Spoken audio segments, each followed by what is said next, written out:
Okay, if your job is to complete the side views, this process is a little bit different than a top and bottom view. However, because of the fact that we have 3 different sides or 2 different sides to choose from, most of you, if you're in 6th grade, you will be making a truss pattern just like this. If you're in 7th grade, you'll be making a choice of either a truss, an arch, or a triangle. I'm going to show you how to begin building a truss design. So for a truss design, what you'll need is you'll need to start by building the outside frame first. That will consist of the top piece, the bottom piece, and the 2 end pieces. As you can see, I already have the bottom stick cut and pinned in place.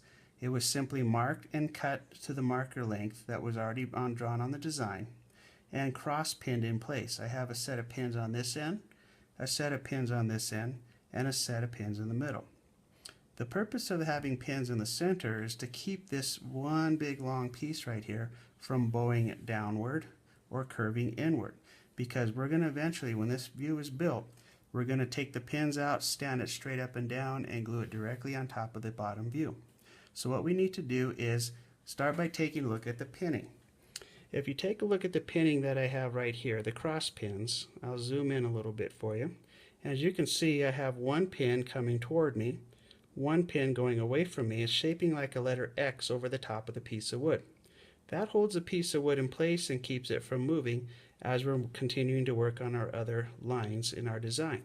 So cross pinning, very important process to holding your project in place. So now that I have the bottom piece completed, the next thing I want to do is do the top piece. We'll do the 2 end pieces last. So we'll start out, if you take a look at the design, this orange line represents the top piece. It stops right here and right here. We're going to have to cut it just a little bit longer than this design because we're going to cut our 2 end pieces to fit in between the top and bottom piece. So I'm going to lay my stick so it hangs over just about 1/8 of an inch, which is the thickness of this balsa wood. The balsa wood is 1/8 of an inch thick. I want to go 1/8 of an inch past the design when I'm cutting and marking and cutting. So I'm going to go about 1/8 of an inch over on this side, about 1/8 of an inch over on this side, and mark it like so.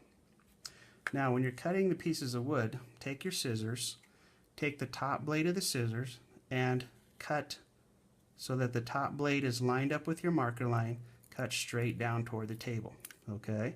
As you're cutting down toward the table, that helps give you a very straight cut if your hands are straight up and down or parallel to the table.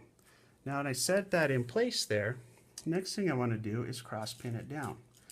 So I don't need to do 3 sets of pins on this one because it's a little bit shorter in length. So all I have to do is do 1 set on this side of my center line, and the center line would be this line right here, and I'm going to do 1 set of pins on this side.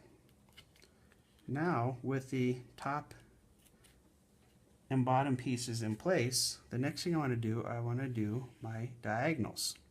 So for a diagonal line, again, we want this piece to fit underneath the top piece and rest on top of the bottom piece. So what I'm going to do is I'm going to put a little mark underneath here. That's where it's going to connect to, and I'm going to place a mark on top of here. That's where it's going to rest on top. Set your piece of wood on your marker line. And now we need to know what parallel lines are.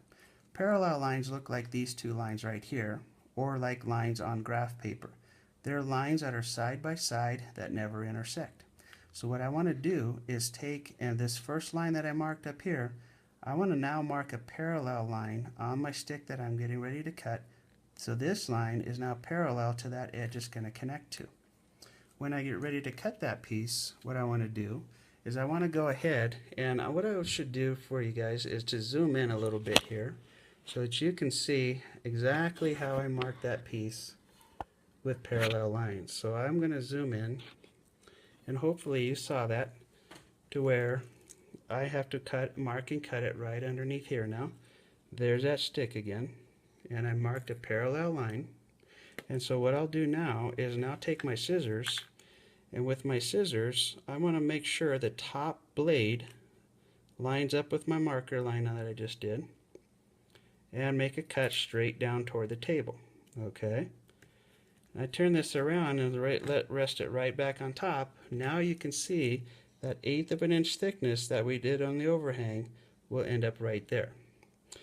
What I need to do now is mark the other end. So to mark the other end, I'm going to zoom out a little bit.